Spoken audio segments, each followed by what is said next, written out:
Shalom, giving all praises to Yahweh, Bahashem, Yahweh Shai, Bahashem, Rakah Kodash, for giving us the understanding of the Holy Bible through their men, beginning with the apostles and the bishops of Great Millstone. These are the men that are worthy of double honors in the time that we're living in, which we're living in some very crucial times.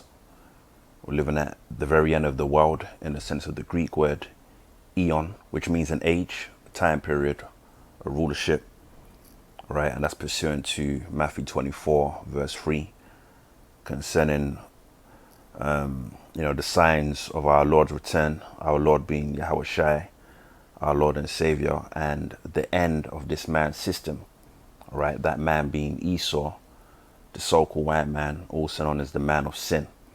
We're looking out for the signs of his end, the return of our Lord and Savior, and the beginning of our kingdom, which that's where we're at right now in Bible prophecy. All right, as it's written in 2 Ezra 6 and verse 9, Esau is the end of the world, and Jacob is the beginning of it that followeth. Jacob representing our people, the Israelites, which are you so-called blacks, Latinos, and Native Americans. All right, primarily out here in America, Babylon the Great, but our people are also scattered throughout the world. So anyway, with all that being said, Yahweh Bashma Shai Bahashem, Rakah Kodash Brakatham to the 144,000 servants as well as the remaining elect of Israel. Now, a few minutes ago, I came across this news report that you see here on the screen regarding Donald Trump. As you see in the title, it says, Trump officials push for Medicaid recipients to replace farm workers. All right, and I thought this was, an interesting report. So what I did was share it with the brothers in the chat. And upon doing so, Elder Yashawamba brought it to my attention that, this is similar to the decline of ancient Rome. Okay, the ancient pagan Roman Empire, as you see here, right, which I didn't know. I found that very interesting. And he said, ask chat. And that's exactly what I'd done. And I came across this information that I want to share with the flock. Okay.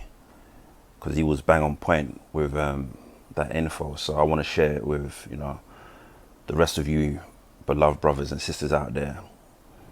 Because oftentimes, we go into the topic of how America is nothing more than an extension of the ancient pagan Roman Empire. Okay. And, we don't just say that, we prove that to you in the scriptures, prophetically. When you go to, Daniel chapter 7, and I believe it's verse 8, right? That goes into the revival of the ancient pagan Roman Empire by way of America, which we've done lessons on that, beginning with the apostles on down.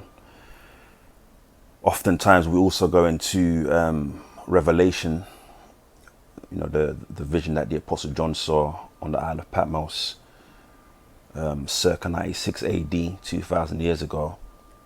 When you go to Revelation 13 and verse 11 in particular, all right, that also goes into the revival of the ancient pagan Roman Empire. Okay, and speaking of Revelation 13,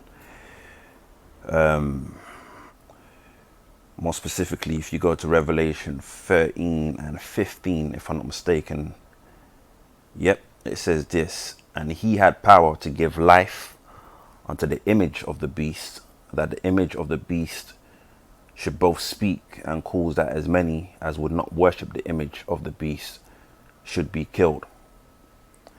And this is basically going into how our Lord, Yahweh Bashma Shai, has given Esau, the so-called white man, the power to revive, the ancient pagan Roman system. Okay. And that's exactly what we have today. Or I should say, that's exactly the society we're living in today, all right? Because this society that we're living in is based on the ancient pagan Roman Empire. Okay, it's pretty much a replica, if you will, a spitting image of the ancient Roman Empire. As a matter of fact, let's type in what's the meaning of spitting image.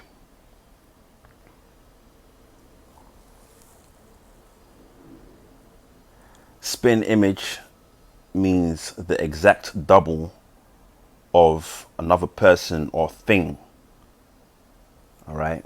Now, the thing that has been reincarnated or revived that we're telling you is Esau's ancient pagan Roman Empire. Okay, that's why it says when we go to Ecclesiastes 1:9, it says, the thing that have been is that which shall be, and that which is done is that which shall be done, and there is no new thing under the sun. All right.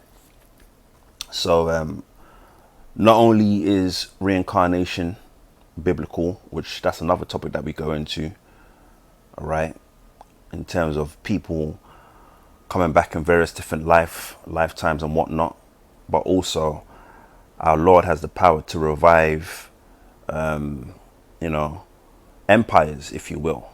And that's exactly what our Lord has done concerning Esau's ancient pagan Roman Empire, which is back here in the form of NATO, the European Union, and more specifically, that hegemony being spearheaded by America, all right, which is the epitome of ancient Rome, okay?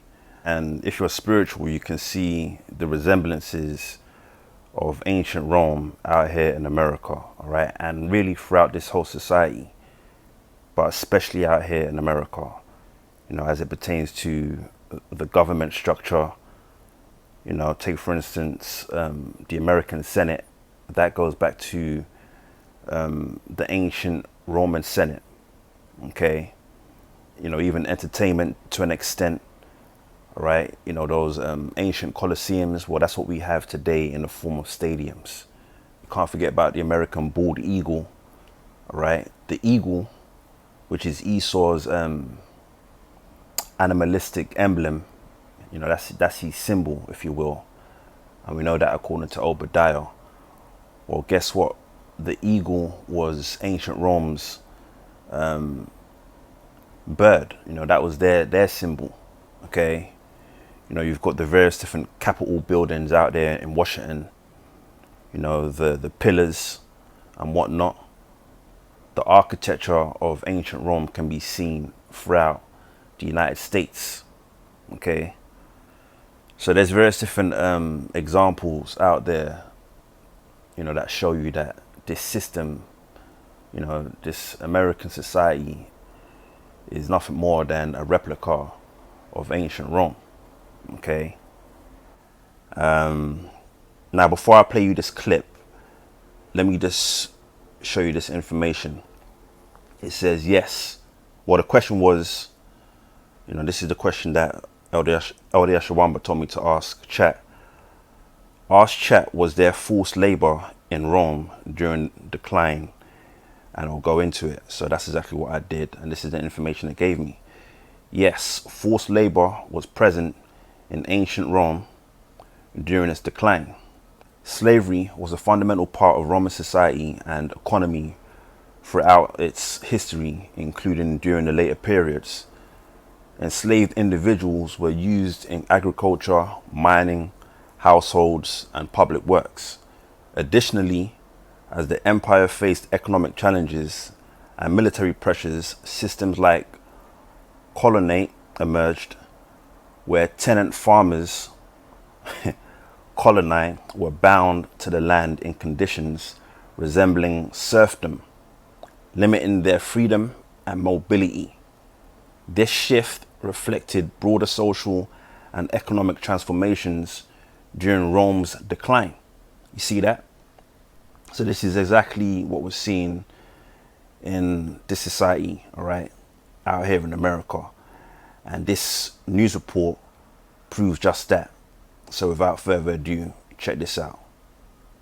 Of work, moving a lot of able-bodied Americans off of the government programs into those work opportunities is really what's next. Agriculture Secretary Brooke Rollins reaffirmed Wednesday that deportations will continue and amnesty is not being considered for the nearly 1 million undocumented farm workers in the U.S. Rollins says the administration is shifting toward increased automation and a fully American workforce. I would say we agree that we need a 100% American workforce. The way to get there is to make the workforce American, let them become Americans. Right now, farm workers who have been here for 10, 20 years, haven't done anything wrong, are paying their taxes. Antonio De Loera, spokesperson for the United Farm Workers, a labor union that defends the rights of farm workers, says the government should focus on protecting the workforce that feeds America, not targeting it. He points that farm work is a skilled job that requires experience. Can you harvest the food without breaking it? And that's why frankly, the Secretary of Agriculture's comments were a little divorced from reality. The idea that robots or, a bunch of Americans who are coerced because they've lost their health care are going to be able to replace this workforce. I mean, that's completely fanciful. Historically, nearly half of all U.S. farm workers have been foreign-born. That's why the United Farm Workers Union is pushing for bipartisan immigration reform. Reporting in Yuma, Alexandra Rangel, Arizona's Family.